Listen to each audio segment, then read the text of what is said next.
अब हम जिस तीसरे इंपॉर्टेंट एलिमेंट ऑफ डिज़ाइन की बात करेंगे वो है शेप। दोस्तों, शेप ग्राफिक डिज़ाइन में एक बहुत ही इंपॉर्टेंट विजुअल एलिमेंट की हैसियत रखता है। पिछले दो लेसन्स में मैंने आपको डॉट और लाइन के बारे में काफ़ी डिटेल में बताने की कोशिश की थी। दोस्तों, आपको ये जान के हैरत होगी कि डॉट और लाइन से शेप का बहुत ही करीबी और गहरा ताल्लुक है। पिछले लेसन्स में हमने ये देखा था कि डॉट्स से आपस में मिलकर लाइन क्रिएट होती है, और जिस तरह से डॉट्स आपस में मिलकर लाइन क्रिएट करते हैं, बिल्कुल इसी तरह से जब लाइंस आपस में कंबाइन होती हैं या मिलती हैं तो वो शेप्स को जन्म देती हैं। दोस्तों, हमारे इर्द गिर्द, हमारे एटमॉस्फेयर में और हमारी डेली लाइफ में जितनी भी चीज़ें मौजूद हैं, तकरीबन वो तमाम की तमाम चीज़ें किसी ना किसी तरह से या तो बजाते खुद शेप की हैसियत रखती हैं या फिर कुछ शेप्स की मदद से मिल के बनी हैं। अगर हम शेप को डिफाइन करने की कोशिश करें तो जब एक्चुअल या इम्प्लाइड लाइंस आपस में कंबाइन होती हैं और किसी एरिया को सराउंड कर लेती हैं, यानी कि घेर लेती हैं, तो दोस्तों शेप क्रिएट हो जाती है।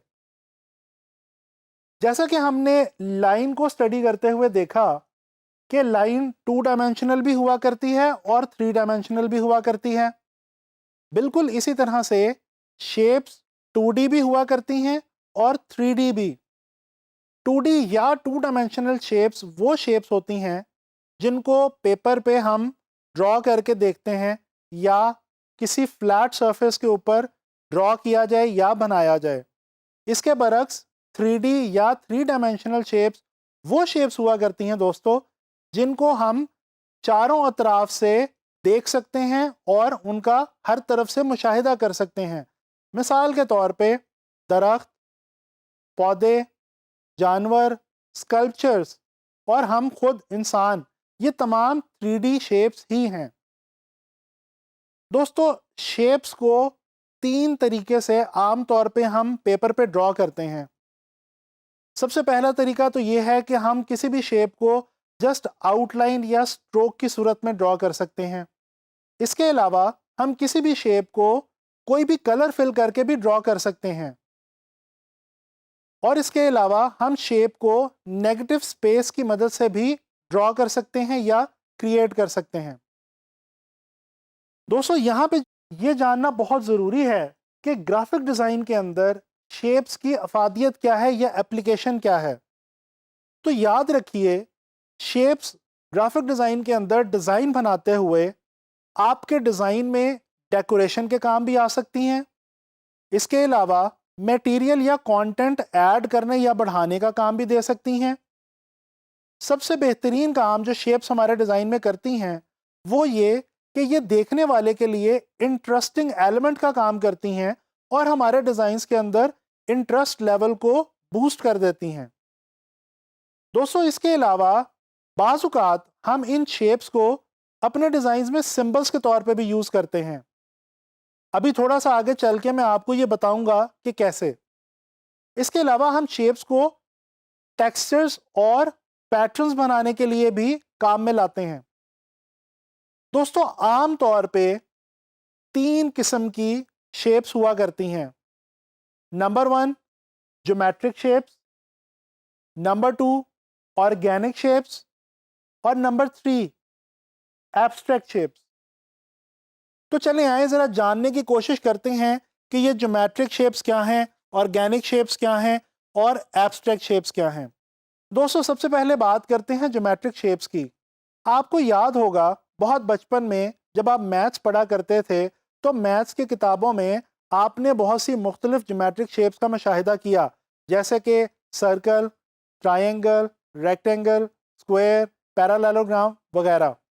ये वो शेप्स हुआ करती हैं जिनको हम किसी भी 2D सरफेस के ऊपर, जैसे कि पेपर वगैरह पे, कंपास और रूलर की मदद से ड्रॉ कर सकते हैं। इसके अलावा जो दूसरी टाइप है यानी कि ऑर्गेनिक शेप्स, ये वो शेप्स हैं जिनको हम किसी भी सरफेस पे फ्री हैंड तरीके से ड्रॉ कर सकते हैं बगैर किसी रूलर वगैरह की मदद लिए। और ये वो शेप्स हुआ करती हैं जिनका ताल्लुक आम तौर पे हमारे इर्द गिर्द मौजूद नेचर से है। ऑर्गेनिक शेप्स के अंदर पत्ते, फूल, पौधे, दरख्त, इंसान, जानवर, ये तमाम चीज़ें आ जाया करती हैं। इसके अलावा एक तीसरी बहुत अहम जो टाइप है वो है एब्स्ट्रैक्ट शेप्स। दोस्तों, ये जो तीसरी टाइप है ये पहली दो टाइप से मिलकर ही बना करती है, यानी कि ज्योमेट्रिक और ऑर्गेनिक शेप से मिलकर ही एब्स्ट्रैक्ट शेप्स बना करती हैं। लेकिन ये बाजुकात हमारे लिए बहुत काम आती हैं। जैसे कि अभी थोड़ी देर पहले मैंने आपको बताया कि शेप्स की मदद से हम सिंबलिज्म का काम भी लिया करते हैं। तो दोस्तों, मैं आपको एक मिसाल देता हूँ। आप लोगों ने कभी किसी भी जगह पे पब्लिक टॉयलेट्स तो यूज़ किए होंगे। उनके दरवाज़ों पे आपने लेडीज़ और जेंट्स के दो ये साइन देखे होंगे। दोस्तों, ये जो साइंस हैं ये डेफिनेटली शेप ही है और ये ज्योमेट्रिक और ऑर्गेनिक शेप से मिलकर बनी है। लेकिन ये एब्स्ट्रैक्ट शेप है और ये एक सिंबल के तौर पे यूज़ की जाती है। अगर इससे मज़ीद आगे बढ़ के हम शेप्स के विजुअल मीनिंग के बारे में बात करें तो दोस्तों, ये बहुत ही मज़े की बात है कि तमाम शेप्स जो हमारे इर्द गिर्द मौजूद हैं उनकी डिज़ाइन और विजुअल के हवाले से ख़ास अफादियत है और हर शेप का विजुअल डिज़ाइन के अंदर कुछ ख़ास मीनिंग हुआ करता है। मिसाल के तौर पे हम डिस्कस करते हैं जो चार सबसे बेसिक ज्योमेट्रिक शेप्स हमारे पास हैं, जैसे कि सर्कल, ट्रायंगल, रेक्टेंगल और स्क्वायर। जानने की कोशिश करते हैं कि इन चारों शेप्स की विजुअल डिज़ाइन के लिए क्या एप्लीकेशन हो सकती है या क्या विजुअल मीनिंग हो सकता है। दोस्तों, सबसे पहले बात करते हैं सर्कल की। मेरा आप लोगों से एक सवाल है, क्या आप लोगों ने कभी सोचा है कि क्रिकेट और फुटबॉल में यूज होने वाली बॉल हमेशा राउंड ही क्यों हुआ करती है? या गाड़ियों और बाइक्स में यूज होने वाले व्हील्स यानी कि टायर्स वो भी हमेशा राउंड ही क्यों हुआ करते हैं? जी जनाब, इसका मकसद ये है कि राउंड चीज मूवमेंट या मोशन के काम आती है, इसीलिए ये तमाम चीजें हमेशा राउंड बनाई जाती हैं। तो इससे हमें ये पता चला कि जब हम कोई भी डिज़ाइन बना रहे होंगे और हमें अगर अपने डिज़ाइन में मूवमेंट या मोशन की फील देनी होगी तो हम सर्कुलर शेप्स का सहारा ले सकते हैं। इसी तरह से बात करते हैं ट्रायंगुलर शेप्स की। दोस्तों, रोड्स के ऊपर आप रोड साइंस देखते हैं। आप देखते हैं कि इन डिफरेंट रोड साइंस में एरो का इस्तेमाल बहुत ज़्यादा किया जाता है। एरो एक शेप ही है जिसके एंड पे ट्रायंगुलर शेप का इस्तेमाल किया जाता है। दोस्तों, अगर आप किसी इवेंट पे जाएं तो आप वहां पे डायरेक्शनल साइंस देखते हैं। ये डायरेक्शनल साइंस भी एरो की मदद से ही आपको किसी खास लोकेशन की तरफ डायरेक्ट करने का काम करते हैं। इनके अंदर भी ट्रायंगल का इस्तेमाल किया जाता है। तो अब ज़रा सोच के बताइए कि इस एग्जाम्पल के कॉन्टेक्स्ट में ट्रायंगल जो शेप है इसका क्या विजुअल मीनिंग हुआ? जी बिल्कुल सही। ट्रायंगल की जो शेप है ये डायरेक्शन देने के काम आती है। लिहाजा हमें पता चला कि अगर हमें डिज़ाइन बनाते हुए अपने डिज़ाइन के अंदर डायरेक्शन की सेंस देनी हो तो हम ट्रायंगुलर शेप्स का सहारा ले सकते हैं। चलें बात करते हैं एक ऐसी चीज़ की जिसका इस्तेमाल आप रोज़ाना उस वक्त करते हैं जब आप घर से बाहर निकलते हैं। दोस्तों, तकरीबन हम सभी लोग डेली रोड्स के ऊपर ट्रैवल करते हैं। आपको पता है कि रोड्स की विड्थ इतनी नहीं हुआ करती जितनी उनकी लेंथ हुआ करती है। ऐसा क्यों है? दरअसल रोड्स डिस्टेंस को कवर करने के लिए इस्तेमाल होती हैं। अगर आप रोड्स को ऊपर से देखें तो एरियल व्यू में रोड रेक्टेंगल की शक्ल की दिखेगी। तो इसका मतलब ये हुआ कि रोड्स लेंथ या डायरेक्शन की सेंस देती हैं। लिहाजा अगर हमें अपने डिज़ाइन में कहीं भी लेंथ या डायरेक्शन को शो करना हो तो हम रेक्टेंगुलर शेप्स का सहारा ले सकते हैं। दोस्तों, आखिरी ज्योमेट्रिकल सिंपल शेप की बात करते हैं जो कि है स्क्वायर। कभी आप लोगों में से किसी के साथ ऐसा हुआ है कि आपके किसी दोस्त या रिश्तेदार ने घर नया नया शिफ्ट किया हो, आप उसके घर मेहमान जाएं और उसके घर में कार्टन्स पड़े हों। दोस्तों, उन कार्टन्स को दूर से देख के ही आपको ये एहसास होगा कि इनके अंदर कोई चीज़ मौजूद है, कोई वेट मौजूद है। बेशक वो खाली ही क्यों ना हो, लेकिन आपको बज़ाहिर देख के उनके अंदर वेट का एहसास होगा। उसकी वजह यह है कि उनकी जो शेप है वो स्क्वायर है, और स्क्वायर जो शेप है ये हमेशा वेट या स्ट्रेंथ को शो करती है। लिहाजा जब हम डिज़ाइन बना रहे हों और हमें अपने डिज़ाइन के अंदर वेट या स्ट्रेंथ को शो करना हो, तो हम स्क्वायर शेप्स का सहारा ले सकते हैं। दोस्तों, जब हम शेप्स को एक दूसरे से दूर या करीब मूव करके देखते हैं, तो बेसिकली हम डिज़ाइन के ही एक प्रिंसिपल प्रॉक्सिमिटी के ऊपर काम कर रहे होते हैं।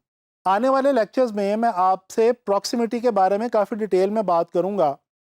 दोस्तों, ये जो प्रॉक्सिमिटी का अमल है, ये बेसिकली ग्राफिक डिज़ाइन के अंदर मैसेज को कन्वे करना आसान बनाती है।